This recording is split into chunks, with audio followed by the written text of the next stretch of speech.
mean, I slag Aberdeen a lot, know what I mean? But it's just because of stuff at the turn of the century there when we were really active. But Aberdeen were a great mob.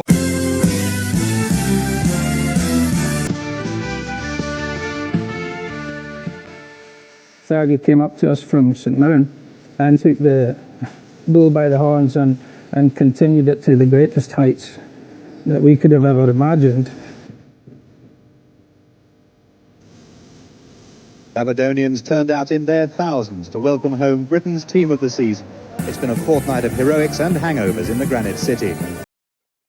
Aberdeen Soccer Casuals, because everybody says the casual scene started in Liverpool when they were in Europe, but people must remember that Aberdeen were also in Europe under Alex Ferguson.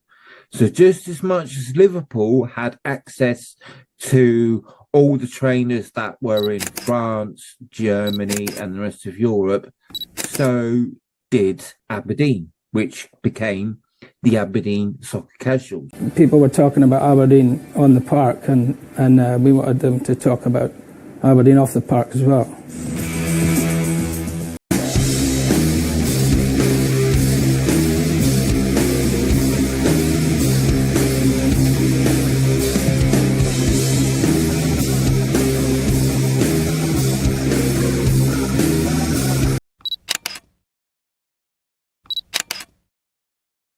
As a young supporter, I was intrigued and excited when there was trouble, but only got close enough to it until it really came on top, and then I would run away with the rest of the youngsters. I think I was sort of 17 the first time, actually. I didn't run away and just steamed right in and realised that it was great.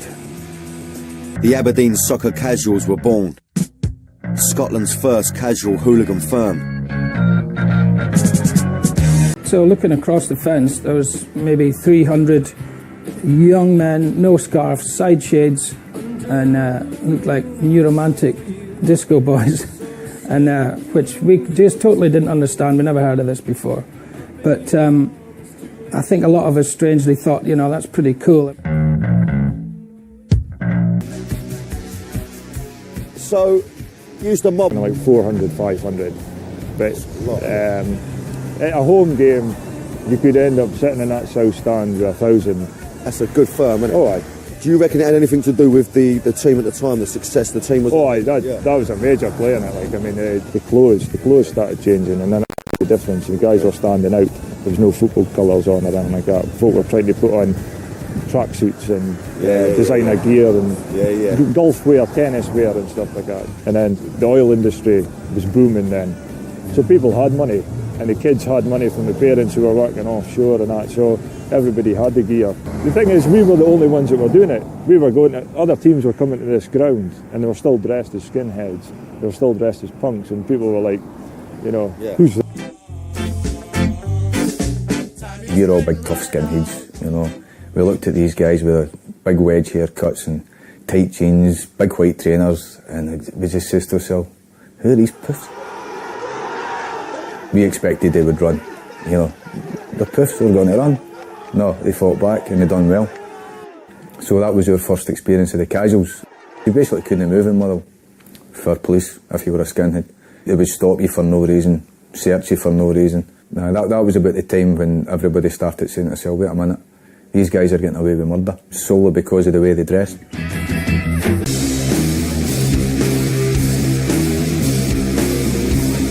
They were the first, after us, to turn trendy and actually arrive in Aberdeen Station dressed. So, you know, that was quite exciting for us. We finally had another mob that were dressers and like-minded. You just couldn't believe how quickly things evolved and how many people actually jumped on the bandwagon kind of thing.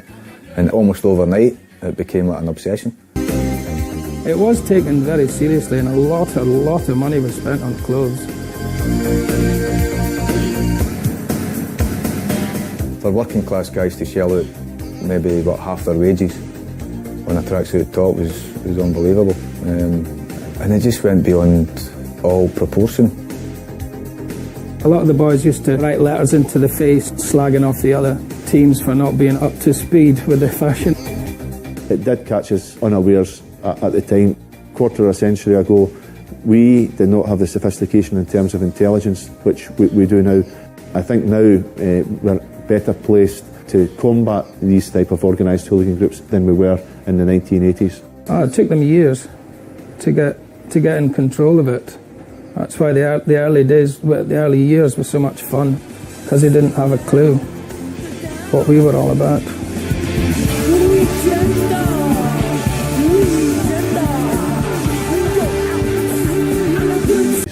It took them years to get in control of it. That's why the early years were so much fun, because they didn't have a clue what we were all about.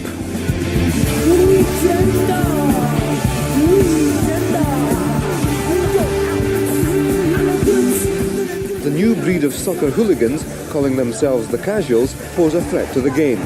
The media had a story. The Casuals had inherited the mantle of the mods and rockers of the 60s, and the skinheads was up for a fight if there was a fight on the go. And the only stipulation they made was, when the fight starts you cannot turn and run, otherwise we will turn on you. Nobody understood how well structured Casuals were.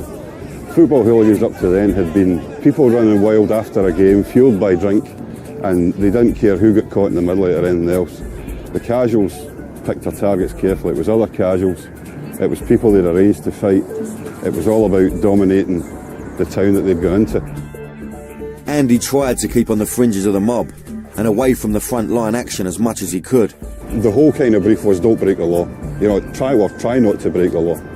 Because the paper I worked for at the time, I think they would have gathered it as worse if I'd been jailed than if I'd been killed. So if I knew it was going to happen, then I let the police know. And we did manage to stop a fight that would have taken place in Motherwell, that was pre-arranged, and I think would have been very violent. Andy spent 9 months risking life and limb undercover as a football hooligan. His incredible story hit the papers, and his cover was blown.